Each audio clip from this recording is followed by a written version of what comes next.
Unbelievable. Welcome back, everyone. J-Bone here.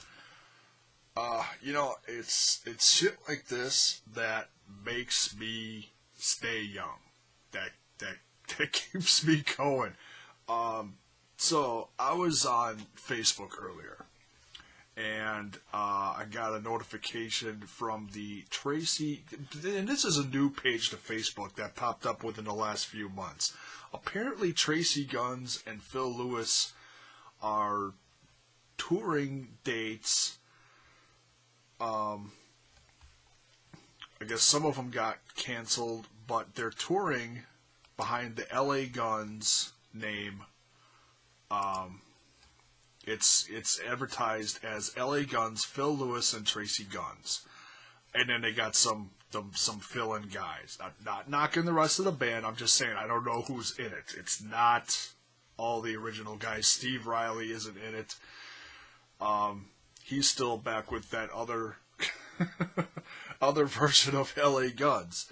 And who knows what they're doing, over the years, Phil Lewis has gotten together with Tracy Guns and done, one-offs for, gigs here and there, like acoustical gigs.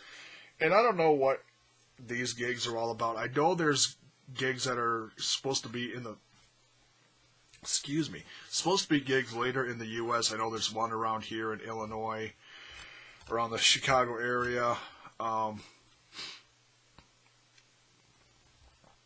There's, I don't know. Let's see. Go to the Facebook page. Oh, and there's one later this year in, Hair Nation Rock Fest in California. And now today, just a few hours ago, they post a picture of what looks like an official document of a music contract. It says never say, the title says never say never, and it's a music contract. Somebody's signing on a dotted line, and it's with Frontiers Records. And they've been putting out a lot of good hard rock, melodic rock over the last several years.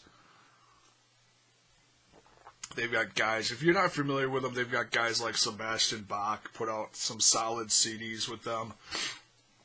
A lot of international hard rock that, doesn't get over here much, but it's still, good stuff. Bullet Boys just signed to them. Very excited about that.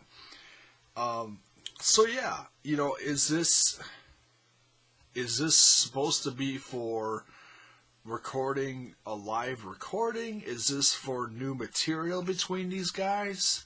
I don't know. There's nothing. There's no details. I mean, you see part of the license on the page.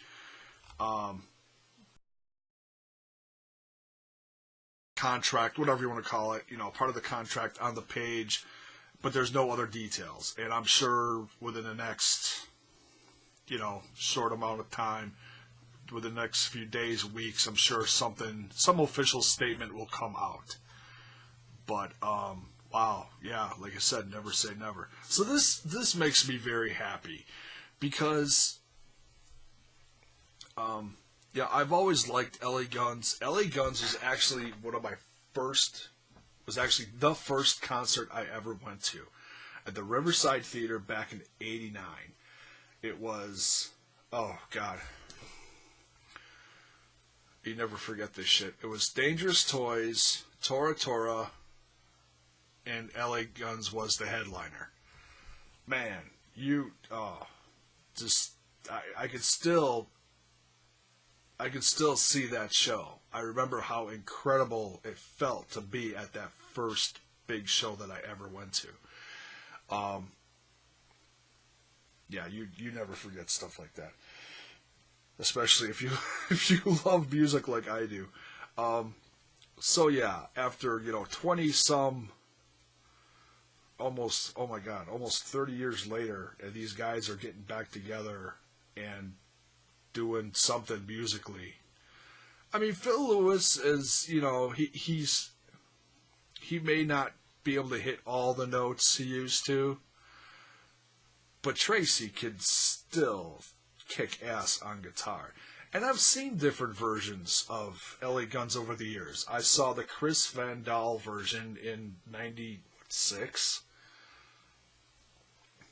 That was hilarious. Met them at a restaurant and then saw them the next night at a gig in Milwaukee. That's a whole other story in itself. I'll save for another time. It's too damn funny. It's classic. And then I saw Tracy Gunn's version of LA Guns. Oh man, 2009? When he had Jizzy Pearl as lead singer and some other guys. I got to meet them and was lucky enough to get into a sold out concert locally in Milwaukee. So yeah, that's, I've lucked out. I've had some really cool experiences, remembering LA Guns, this version or that version throughout the years. Nonetheless, it's still, it's still cool. It was still fun. But now you got two of the originals back together, and it sounds like they're going to be doing something special. So that makes me very happy. I'm very excited about this. So yeah, put it in the comments below. Let me know what you think. You're happy that, some form of LA Guns is back. Let me know. Thanks for watching.